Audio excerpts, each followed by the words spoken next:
Rate भर्ती को लेकर दोस्तों विज्ञप्ति आने से पहले ही परीक्षा तिथि आ चुकी है और विज्ञप्ति आने से पहले ही विवाद आ चुके हैं। दोस्तों हम रेट की बीएसटीसी बीएड का विवाद बहुत ज़्यादा जोरों पर है आजकल। अभी जो स्टेट्स में अगर हम देखते हैं तो जो रेट की विज्ञप्ति की कहीं कोई बात नहीं है, लेकिन जो बात हो रही है बीएसटीसी बीएड विवाद की बात हो रही है, वो चाहे सोशल मीडिया पर देख लीजिए या फिर बहुत सी जगहों पर देख लीजिए। नमस्कार दोस्तों, एजुकेशन जॉब हेल्पलाइन की एक और हेल्पफुल वीडियो में आप सभी का स्वागत है। दोस्तों आज के इस वीडियो में हम बीएसटीसी प्राथमिकता लेकर जो एनसीटी का गजट नोटिफिकेशन है उसकी भी मैं बात करने वाला हूं। दोस्तों आप चाहे बीएसटीसी के हों चाहे आप बीएड के हों, दोस्तों वीडियो को फुल वॉच कीजिएगा।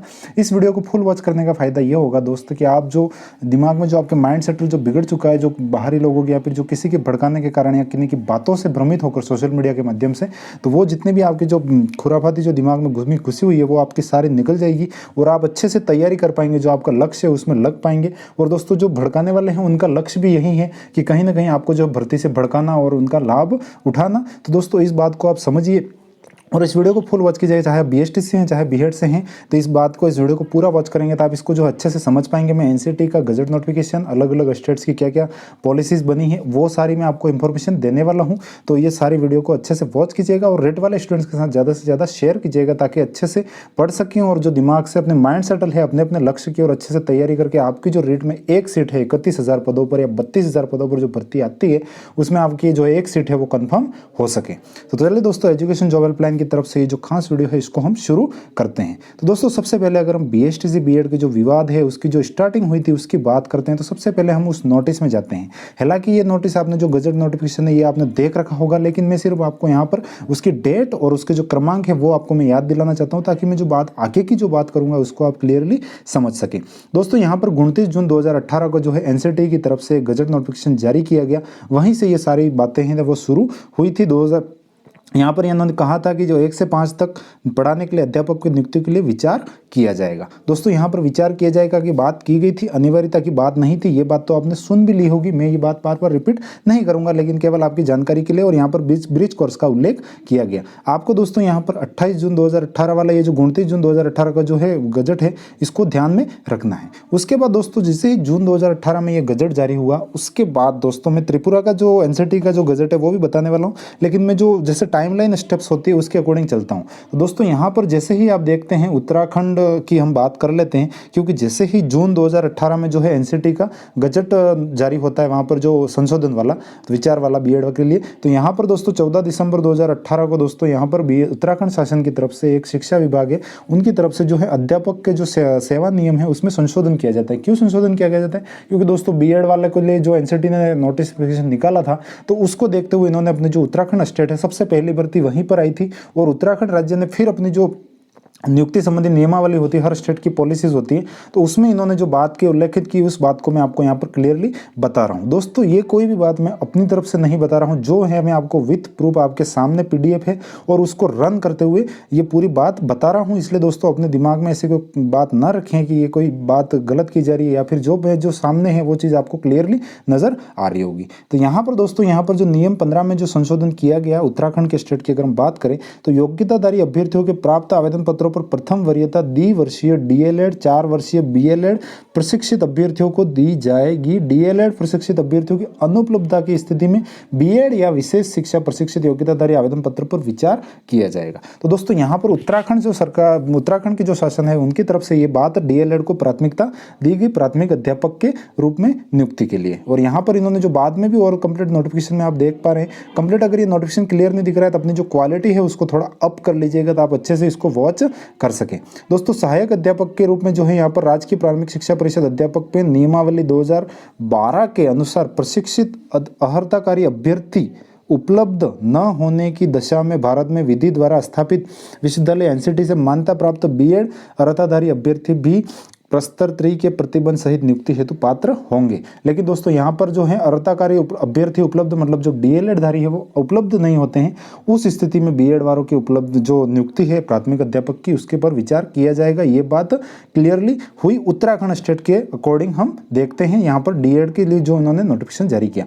हम त्रिपुरा वाले गजट नोटिफिकेशन की भी बात करेंगे, लेकिन हम उत्तराखंड की बात कर रहे हैं तो उत्तराखंड में एक नोटिफिकेशन जो उस टाइम जारी हुआ, उसके बाद भर्तियां भी हुई। उसके बाद यहाँ पर उत्तरकाशी की तरफ से 29/11/2020 को एक और जो प्रारंभिक शिक्षा में भर्ती का विज्ञापन निकलता है। अगर इस विज्ञापन को भी आप क्लियरली देखते हो तो यहाँ पर भी जो आपकी जो माइंड सेटिंग जो कंप्लीट जो बात है वो यहाँ पर भी क्लियर हो जाएगी। दोस्तों यहाँ पर कंप्लीट इन्होंने कह दिया है कि जो 1 से 5 तक आयोजित पात्रता है तो जो है TET तो पास होना चाहिए, उसमें कोई डाउट नहीं है। लेकिन योग्यताधारी अभ्यर्थियों से प्राप्त आवेदन पत्रों पर प्रथम वर्षीय द्विवर्षीय DLED एवं 4 वर्षीय BLED अभ्यर्थियों प्रशिक्षित अभ्यर्थियों को दी जाएगी। DLED प्रशिक्षित अभ्यर्थी की अनुपलब्धता में ही BEd शिक्षा शास्त्र विशेष शिक्षा प्रशिक्षित योग्यताधारी अभ्यर्थियों के आवेदन पत्र पर विचार किया जाएगा। ये बात इन्होंने यहाँ पर जो विज्ञापन निकला उसमें भी वही बात बताई, और जो उनका जो स्टेट का जो नोटिफिकेशन था नियुक्ति वाला जो सेवा नियम संशोधन किया उसमें भी ये बात इन्होंने क्लियरली मेंशन की है। तो मतलब यहाँ पर ये बात क्लियर हो जाती है जो उत्तराखंड स्टेट के अकॉर्डिंग अगर हम देखते हैं तो। उसके बाद अगर हम बात करते हैं जो उत्तराखंड से जैसे ही भर्ती को वहाँ से ये बात क्लियर हो गई, वहाँ पर उसी अकॉर्डिंग सारा कुछ चला। उसके बाद अगर हम देखते हैं वहाँ पर त्रिपुरा राज्य की अगर हम बात कर रहे हैं, फिर यहाँ पर जो त्रिपुरा में जो सबसे बड़ा जो NCT ने खुद ने गजट जारी करके उनको वहाँ पर क्लेरिफिकेशन दिया था। क्योंकि दोस्तों त्रिपुरा में क्या हुआ था दोस्तों, वहाँ पर जो है DLED धारियों की कमी थी, संख्या कम थी, तो जो उनकी भर्ती निकली तो उसके बाद इन्होंने NCT को लेटर लिखा था जो मार्गदर्शन के रूप में। तो फिर इन्होंने NCT ने स्पेशली त्रिपुरा राज्य क्या मतलब NCT का गजट स्पेशली आपको मैं बता दूं कभी भी किसी एक राज्य के लिए नहीं होता। NCT किसी एक राज्य में जो बात कह रहा है तो अगर दूसरा राज्य भी उससे पूछेगा तो वही बात कहेगा। ऑल ओवर इंडिया के लिए जो NCT की जो शर्तें हैं, जो बात है वो पूरी सटीक ही बैठती है। तो दोस्तों यहाँ पर NCT की तरफ से जो जून 2018 का नोटिफिकेशन आता है, उसके बाद जो जनवरी 2019 में NCT है वो एक गजट जारी करता है। उसमें जो त्रिपुरा राज्य के द्वारा जो सवाल जो बात रखी गई थी, जो छूट प्रदान संबंधी उस संबंधी जो मार्गदर्शन मांगा गया था, तो उसमें इन्होंने जो यानी NCT की तरफ से जो प्रस्तुतिकरण जो प्रस्तुत किया, इन्होंने जो जवाब भेजा यहाँ पे, क्योंकि जो त्रिपुरा राज्य है उसके पास केवल 4 डाइट है, उसकी प्रवेश क्षमता 480 है, 2 अध्यापक शिक्षा के महाविद्यालय जिसकी क्षमता केवल 650 है। यानी यहाँ पर जो DLED धारियों की कमी थी उसके लिए आग्रह करती रही है। तो उक्त रिक्तियों के लिए राज्य के पास इतनी अधिक संख्या में अर्हित अभ्यर्थी नहीं है। तो इसके रिलेटेड इन्होंने पूरी बात रखी थी। यहाँ पर इन्होंने कहा था, NCT ने जो जवाब दिया था वहाँ पर कि जो NCT है वो छूट प्रदान करती है कक्षा 1 से 5 के लिए द्विवर्षीय डिप्लोमा और 6 से 8 के लिए 1 वर्षीय शिक्षा में स्नातक डिप्लोमा।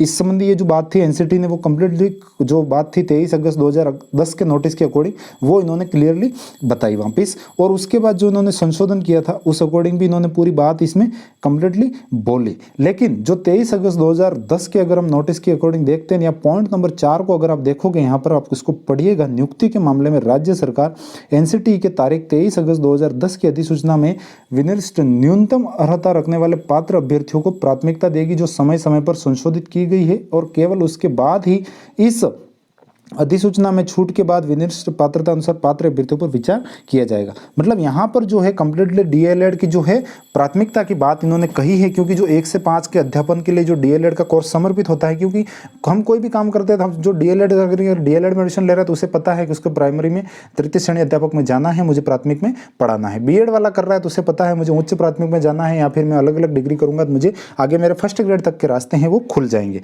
तो दोस्तों यहाँ पर यही बात इन्होंने NCT ने भी क्लियरली जो NCT का नोटिफिकेशन है उसमें कही है, यहाँ पर किसी स्टेट की कोई बात नहीं है। तो NCT ने भी क्लियरली इस मेंशन में इस पॉइंट में इन्होंने कंप्लीट कहा है कि जो है नियुक्ति हेतु अगर है तो वहां पर कंप्लीट बात की जा सकती है। मतलब वहां पर नियुक्ति हेतु विचार मतलब प्राथमिकता दी जाएगी DLED धारियों को, और उसके बाद फिर दूसरे अगर पद खाली रहते हैं तो फिर वहां पर विचार किया जा सकता है। और एक्चुअली अगर हम देखते हैं तो जिन राज्यों में DLED धारियों की कमी थी और DLED धारियों के द्वारा लगातार जो NCT के पास लेटर जा रहे थे, इसीलिए ये लेटर जारी किया गया था। तो दोस्तों उत्तराखंड और हमने त्रिपुरा 2 राज्यों की बात कर ली। त्रिपुरा वाली जो बात है वो बिल्कुल आप समझ जाइए दोस्तों, यहाँ पर पूरा NCT का ऑफिशियल गजट नोटिफिकेशन है, इस डेट का आप वहाँ से कंप्लीटली देख सकते हैं। तो यहाँ पर ये प्राथमिकता NCT की खुद की हो गई। उसके बाद दोस्तों यहाँ पर और हम आगे और अगले राज्य में जैसे चलते हैं, हम जैसे इससे पहले एक जो न्यूज़ है वो देख लेते हैं। तो यहाँ पर जो न्यूज़ आती है वो आती है अगला राज्य जो आता है बिहार का। दोस्तों बिहार की मैं आपको जो बेसिक सी जानकारी है वो दे दूँ। बिहार में दोस्तों कंप्लीटली जो 94,000 की टीचर्स की भर्ती आई थी, उसमें से दोस्तों यहाँ पर जो है 66,000 पद वो थे जो लेवल 1 के थे। मतलब यहाँ पर इतने पद थे। उसके बाद दोस्तों यहाँ पर क्या हुआ, जो कंप्लीटली बीएसटीसी को जो प्राथमिकता थी बीएड डीएलएड की जो है अलग अलग बनेगी वरीयता सूची, इस रिलेटेड जो न्यूज़ है वो जारी हुई। तो न्यूज़पेपर में न्यूज़ तभी आई जब कोई ऑर्डर जारी हुआ। मैं जो आपको ऑर्डर भी दिखाने वाला हूँ, लेकिन एक बार आप न्यूज़ देख लीजिए थोड़ा हिंदी में, तो आपको अच्छे से और भी समझ में आ जाएगा। कक्षा 1 से 5 तक नियोजन के लिए डीएलएड को मिलेगी प्राथमिकता। शिक्षा विभाग ने प्राथमिक स्कूलों के चल रहे कक्षा 1 से 5 के नियोजन का मतलब यहाँ पर नियुक्ति है में बीएड की तुलना में डीएलएड को प्राथमिकता देने का निर्णय लिया है। विभाग की अधिसूचना के मुताबिक चल रही नियोजन प्रक्रिया में कक्षा 1 से 5 तक के प्रशिक्षित नियोजित अभ्यर्थियों की वरीयता सूची अलग अलग बनेगी। अधिसूचना प्रभावी कर दी गई है। विभागीय अधिसूचना के मुताबिक प्राथमिक शिक्षकों के नियोजन में सर्वप्रथम 2 वर्षीय डीएलएड उत्तीर्ण अभ्यर्थियों को नियोजित किया जाएगा। डीएलएड उत्तीर्ण अभ्यर्थियों के उपलब्ध न होने की स्थिति पर ही बीएड प्राप्त अभ्यर्थियों का नियोजन किया जा सकेगा। मतलब यहाँ पर जो बीएड पटना का यहाँ पर ये न्यूज़पेपर है, इसको आप देख पा रहे हैं। और ये जो ऑफिशियल नोटिस है उसको हम यहाँ पर नोटिस भी जो जारी हुआ बिहार की तरफ से, उसको भी हम देख लेते हैं। यहाँ पर आप देख पा रहे हैं बिहार सरकार के शिक्षा विभाग की तरफ से ये जो कंप्लीट नोटिस जारी हुआ है, यहाँ पर नियुक्ति की भी बात की गई है अलग अलग जो कम्प्लीटली बातों में। तो यहाँ पर जो उस पर कक्षा 1 से 5 तक के पढ़ाने के लिए नियुक्ति हेतु विचार किया जाएगा। ये जो नोटिस है वो कंप्लीट आपको देखा ही है, उस नोटिस में ब्रिज कोर्स की भी बात की गई है। लेकिन उसमें यहाँ स्पष्ट करना है कि शिक्षा स्नातक की उपाधि वाले प्राथमिक शिक्षक नियोजन के पश्चात वो सेतु पाठ्यक्रम करेंगे। ये बात आपको पता ही है, मैं बार बार रिपीट नहीं करूँगा, मैं मेन पॉइंट पर आता हूँ। अब इस पैराग्राफ को मेन आराम इजीली पढ़िएगा अच्छे से समझ के। अतः उक्त वर्णित विभागीय अधिसूचना द्वारा शिक्षक नियोजन हेतु निर्गत निर्देश बिहार पंचायत जो भी है गवर्नमेंट शिक्षक नियोजन हेतु निहित प्रावधानों के आलोक में प्राथमिक शिक्षक के नियोजन में सर्वप्रथम 2 वर्षीय डीएलएड उत्तीर्ण अभ्यर्थियों का नियोजन किया जाए तथा डीएलएड उत्तीर्ण अभ्यर्थियों के उपलब्ध नहीं होने की स्थिति में ही शिक्षा स्नातक योग्यता प्राप्त अभ्यर्थियों का नियोजन किया जाए। साथ ही कक्षा 1 से 5 के लिए डीएलएड उत्तीर्ण शिक्षा स्नातक दोनों प्रकार के प्रशिक्षित नियोजन की वरीयता सूची अलग अलग तैयार की जाए। मतलब यहाँ पर जो टीईटी उत्तीर्ण हो रहे हैं 1 से 5 के लिए, तो वो डीएलएड उपलब्ध है उनको प्राथमिकता मिलेगी और उसके बाद फिर बीएड वालों को यहाँ पर शामिल को जो ऊपरी जो डिग्री है उसको शामिल करने की बात की गई है। मतलब दोस्तों यहाँ पर बीएड वाले जो बीएसटीसी प्राथमिकता का सीधा सा मतलब ये है। यहाँ पर मैं एक और स्टेट का आपको उदाहरण दूंगा अभी, तो एक और स्टेट की देख लेते हैं। लेकिन अगर आप इसको समझते हैं दोस्तों, तो बीएड वाले हैं वो लेवल 1 में अगर बैठते भी हैं, जैसे सीटेट में बैठ रहे हैं, तो वहाँ पर एग्जाम भी देते हैं, आपको पात्रता का प्रमाण पत्र भी जारी किया जाता है। लेकिन अगर जो बीएसटीसी की प्राथमिकता के अकॉर्डिंग हमें इन सब स्टेट्स की जो पॉलिसीज हैं उसको अगर हम समझते हैं, तो आप वहाँ पर टीईटी तो बैठ सकते हैं, लेकिन अगर आप वहाँ नियुक्ति के लिए देखते हैं तो वहाँ पर बीएसटीसी को प्राथमिकता मिलेगी। उसके बाद अगर उस राज्य में मान लो बीएसटीसी धारी कमी है तो फिर बीएड वालों को लेके और उसमें नियुक्तियाँ दी जाएगी। एक दोस्तों यहाँ पर और आप देख लीजिए, जो प्राइमरी स्कूलों में बीएड नहीं जेबीटी ही रहेंगे। दोस्तों यहाँ पर जेबीटी के लिए आपको कंफ्यूज नहीं होना है। अलग अलग राज्यों में डीएलएड, कई जगह अधिकतर डीएलएड बोला जाता है, बाकी डीएड भी बोला जाता है, बीएलएड बोला जाता है, बीटीसी बोला जाता है, जेबीटी, ये सब एक तरह से डिप्लोमा कोर्स ही है जो टीचर ट्रेनिंग के होते हैं। तो यहाँ पर सरकार के फैसले के बाद जो 1842 पद भरने थे वो हिमाचल प्रदेश की बात हो रही है, ये शिमला का पेपर है। तो यहाँ पर जो शिक्षा सचिव है उन्होंने स्पष्ट कहा, हाईकोर्ट में जेबीटी भर्ती का केस था लेकिन इसमें कोई स्टे नहीं है। सरकार ने नीतिगत फैसला लिया है कि प्राइमरी में केवल जेबीटी या डीएलएड ही रहेंगे, बीएड नहीं, क्योंकि हमारे पास पर्याप्त संख्या जेबीटी की है। इस बारे में एनसीटी को लिखकर भेज दिया है और भर्ती प्रक्रिया को शुरू कर दिया है। राजीव शर्मा जो शिक्षा सचिव है इन्होंने ये बात क्लियरली मेंशन की है हिमाचल प्रदेश के अकॉर्डिंग। और हिमाचल प्रदेश गवर्नमेंट ने जो एनसीटी से जो पत्राचार किया था वो ऑर्डर भी आप यहाँ पर देख लीजिए। 2019 का ये जो ऑर्डर है, यहाँ पर जो principal secretary education government of Himachal Pradesh की तरफ से जो नेशनल काउंसलिंग टीचर एजुकेशन को ये जो पत्र है ये पूरा इसमें लिखा गया है। और जो 1 से 5 में जो बीएड धारियों की छूट को लेकर ये पूरा जो सब्जेक्ट है इसका जो नोटिस था 28/6/2018 वाला, उसको स्पेसिफिकल इंगित करते हुए जो एनसीटी का नोटिफिकेशन यहाँ पर उन्होंने छूट को लेकर जो क्लेरिफाई इन्होंने बात कही है। तो दोस्तों यहाँ पर जो ग्रेजुएशन विद 50% मार्क्स जो बीएड धारी हैं जो 1 से 5 में नियुक्तियों के लिए जो उस नोटिफिकेशन में विचार करने को कहा गया है, ये बात कह दी हिमाचल प्रदेश वालों ने। उसके बाद फिर इन्होंने कहा कि जो अलग अलग जो कोर्स हैं, चाहे आप बीएसटीसी को ले लीजिए, तो जो अलग अलग जो कोर्स हैं उसमें जो कंप्लीटली जो लोअर क्लास, जैसे आप डीएलएड को जो ट्रेनिंग की अगर हम बात कर रहे हैं, जेबीटी डीएलएड क्वालिफिकेशन यहाँ पर इन्होंने मेंशन किया है। तो यहाँ पर जो है उनके जो लोअर क्लास के एजुकेशन के लिए ये जो कोर्स है ये डिजाइन किया गया है। मतलब यहाँ पर जो मेथड है उसके जो प्रॉब्लम्स है उस अकॉर्डिंग ये जो बीएसटीसी का या जो डीएलएड का कोर्स है और स्पेशली उन्हीं के लिए होता है। और जो बीएड धारी होते हैं उनके लिए जो होता है 6 से 10th स्टैंडर्ड, मतलब 10-12th स्टैंडर्ड तक का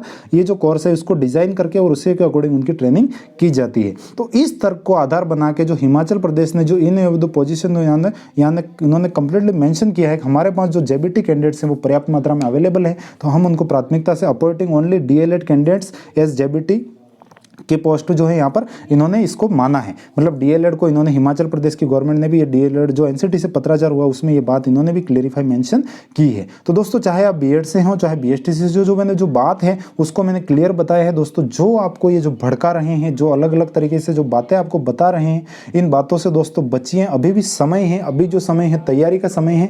अच्छे से तैयारी कीजिए और अपने जो सपने हैं उनको साकार कीजिए, अपने माँ बाप के सपनों को साकार कीजिए।